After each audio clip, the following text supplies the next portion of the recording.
All right, ladies and gentlemen, welcome to background information on the quilted portraits of Bisa Butler. So the images that you just looked at in your ASI were images by Bisa Butler, or they were parts of images by Bisa Butler. So what we are going to look at now is a little bit of the history and her history and her influences. So we are going to start with a bit of biography. So she was born in 1973 in Orange, New Jersey. So she is a current artist. She is currently working. She is in her 40s right now, and just kind of hitting her stride when it comes to making art. Her mother is a French teacher from New Orleans, and her father is a college president from Ghana. She attended Howard University and studied fine arts, and she majored in painting. We're going to listen to her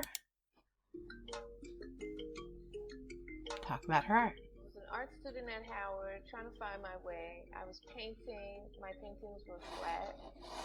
They looked like every other painting in every other class.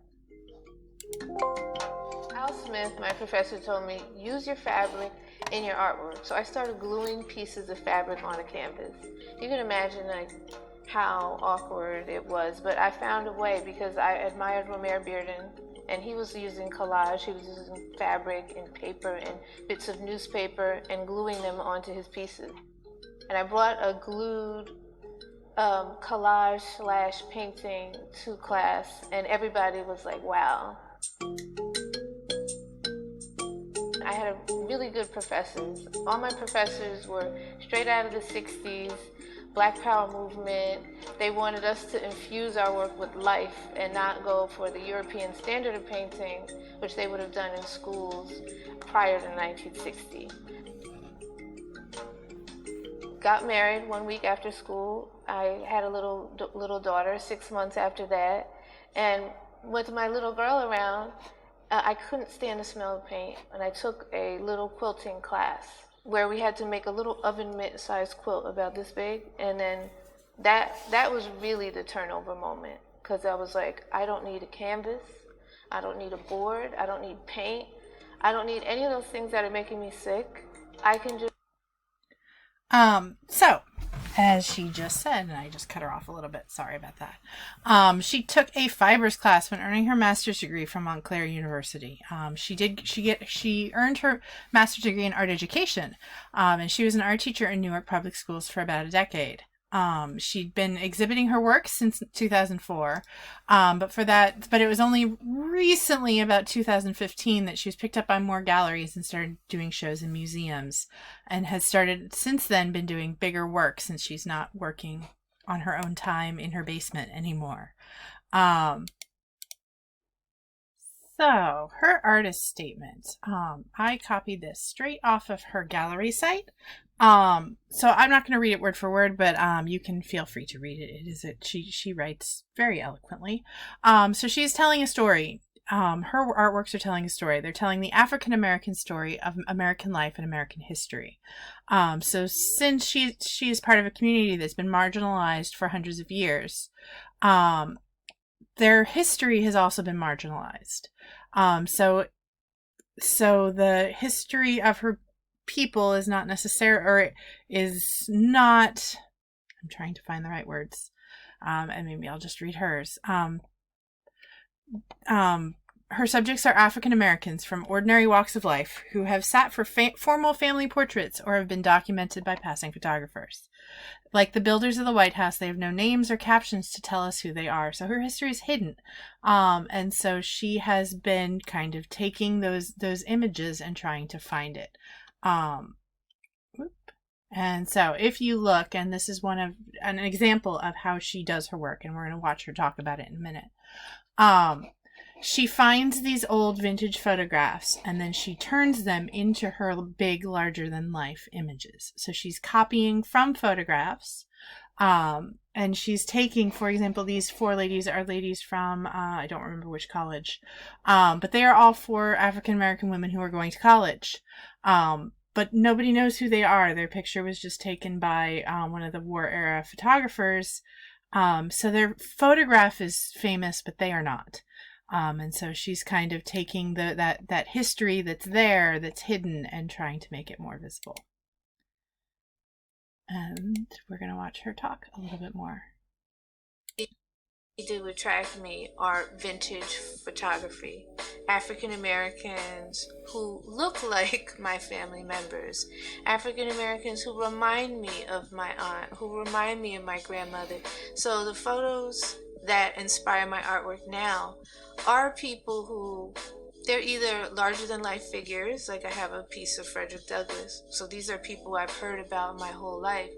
Frederick Douglass escaped from slavery. Frederick Douglass taught himself to read. Frederick Douglass was an abolitionist.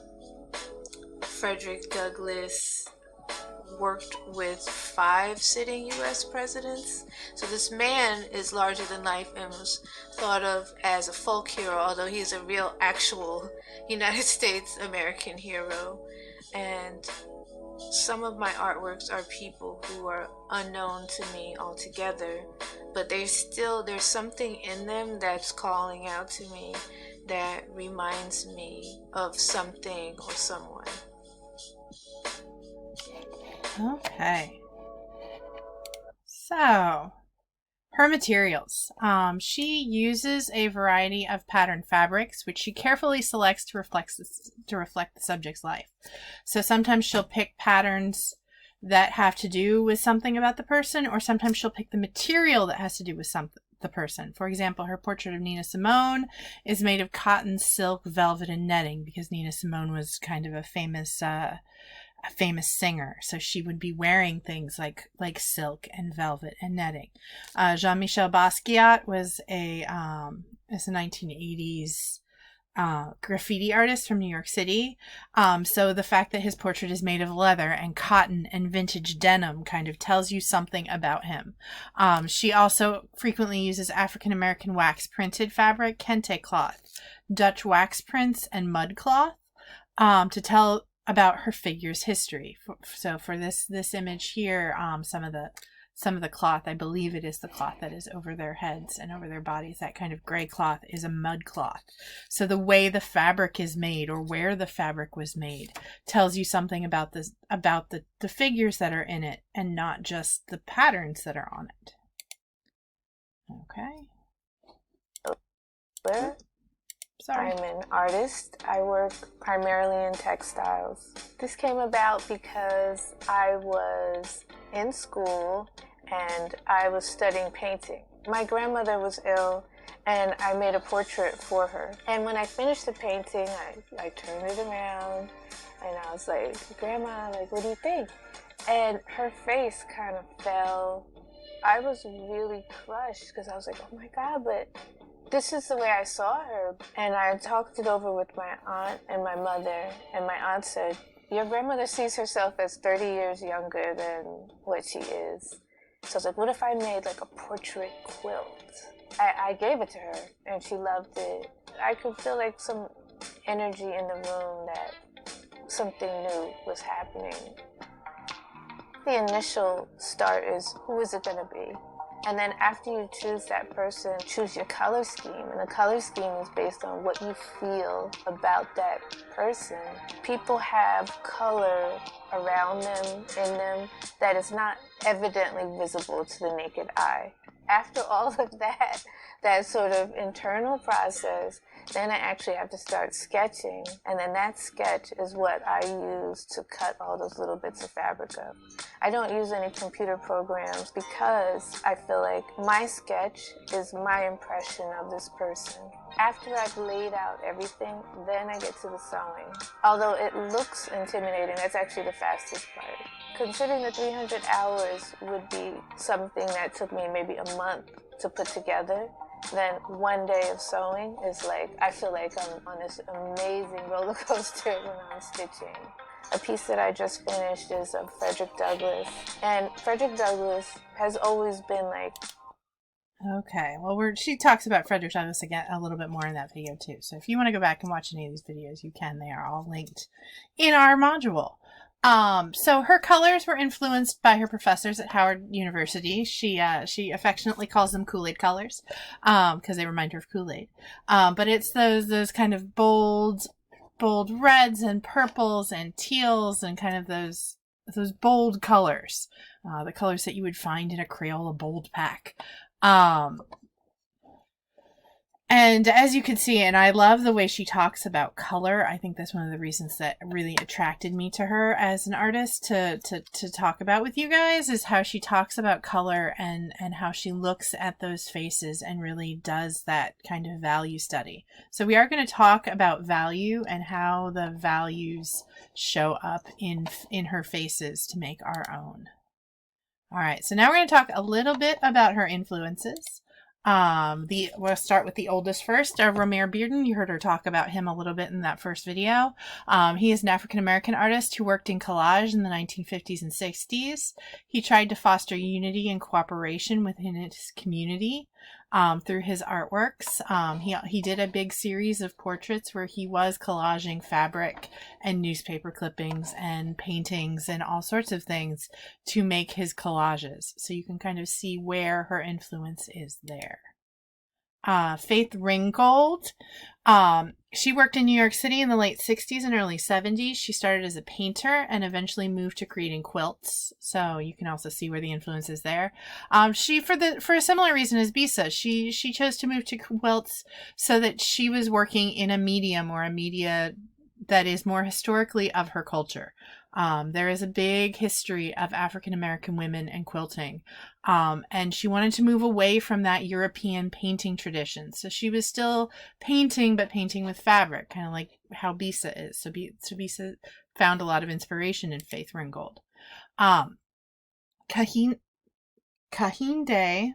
I keep mispronouncing his name. I apologize profusely. Wiley and Amy Sherrod that are more her contemporaries. These are people that she says are her influences, but they are also working today. As you can see, these are two portraits that were revealed just a couple of years ago of the Obamas for the National Portrait Gallery. Kahinde is known for his modern African American portraits in the style of Renaissance art. I saw a really great show of his rap artists done in the style of Renaissance art, and they are great. They're huge too. So he's also working that larger than life that she is. Amy Sherrod is known for her modern African American portraits that use grayscale skin tones. So instead of adding the color there, she usually puts the color in their clothing. The Michelle Obama portrait is kind of an aberration in that way. Usually the clothing is super colorful and her figures are super gray. Amy is currently works in Baltimore, so she is a local artist to us.